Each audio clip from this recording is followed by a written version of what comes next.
महाराष्ट्रातील इचलकरंजी येथे कर्नाटक राज्य परिवहन महामंडळाच्या बसवर झालेल्या दगडफेकीच्या घटनेबाबत आमदार राजू कागे यांनी तीव्र नाराजी व्यक्त केली आहे।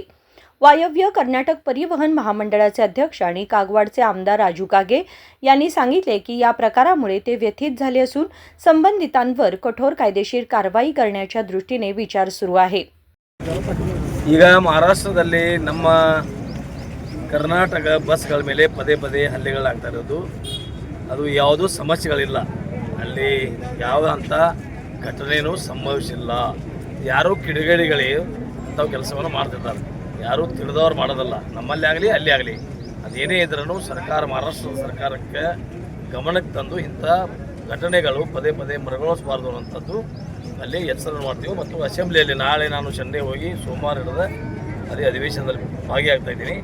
ಈ ತುರ್ತು ಸರ್ಕಾರದ ಗಮನವನ್ನು ಸೆಳಿತೀವಿ। ಅದೇನು ಇಲ್ಲಿ ಬೆಳಗಾವದಲ್ಲಿ ಆಗಲಿ ಮರಾಠಿ ಕನ್ನಡ ಅನ್ನುವಂಥದ್ದು ಯಾವ ಸಮಸ್ಯೆನೂ ಇಲ್ಲ। ಅದು ಯಾವುದೋ ಮೊನ್ನೆ ಒಬ್ಬರು PDO ಮೇಲೆ ಯಾವ ಒಬ್ಬರು ಹಲ್ಲೆ ಮಾಡಿದಾಗ ಅದನ್ನು ಲಗೇಜ್ ಅದನ್ನು ಜಾತಿ ಮ್ಯಾಗ್ ತಗೊಂಡು ಮರಾಠಿ ಕನ್ನಡ ಜಗಳ ಆಗ್ತದೆ।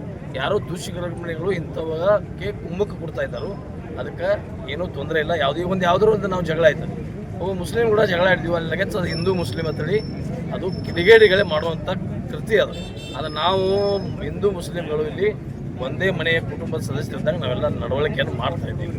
ಅದಕ್ಕೆ ಸುಮ್ಮನೆ ಇದಿಲ್ಲ, ಮರಾಠಿ ಕನ್ನಡ ನಮ್ಮಲ್ಲಿ ಯಾವುದು ಭೇದ ಭಾವಗಳಿಲ್ಲ, ನಾವೆಲ್ಲ ಇಲ್ಲಿ ಬಾರ್ಡರ್ ಮೇಲೆ ಇರೋದ್ರಿಂದ ಆ ಸಮಸ್ಯೆನೇ ಬರೋದಿಲ್ಲ। ಸುಮ್ಮನೆ ಯಾರೋ ಕಿಡಿಗೇಡಿಗಳು ಒಂದು 4 ಊರಾಗ ಒಂದು 4 ಕಿಡಿಗೇಡಿ ಇರ್ತಾವಲ್ಲ, ಅವ್ರ ಕೆಲಸ ಐತಿ, ಅದನ್ನು ನೋಡ್ತೀವಿ ನಾವು।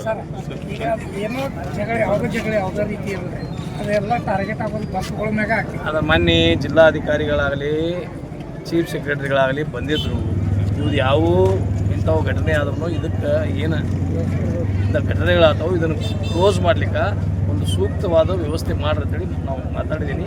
ಸರ್ಕಾರದ ಟ್ರಾನ್ಸ್ಪೋರ್ಟ್ ಮಿನಿಸ್ಟರ್ ಕೂಡ ಮಾತಾಡ್ತೀವಿ। सीमावर्ती भागामध्ये जाणून बुजून अशांतता पसरवणाऱ्या समाजकंटकांविरुद्ध योग्य ती कारवाई करण्यात यावी असेही कागे यांनी स्पष्ट केले।